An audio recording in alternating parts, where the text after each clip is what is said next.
बीवी गलत हरकतों में हो तो शौहर क्या करे? अगर ये शख्स को अपनी बीवी के बारे में इल्म हो जाए कि उसका किसी के साथ चक्कर है और 4-5 बच्चे भी हो गए, तो क्या इस औरत को तलाक दे देनी चाहिए या माफ़ कर देना चाहिए? उमर इराक से।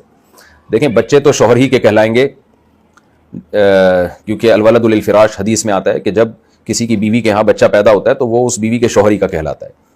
तो इसलिए बच्चे तो साबितुन नसब हैं, उनको अपना ही बच्चा समझें आप, और इस तहकीक में ना रहें कि ये उनका DNA वगैरह करा के कि ये किसके हैं, तो आप ही के हैं वो।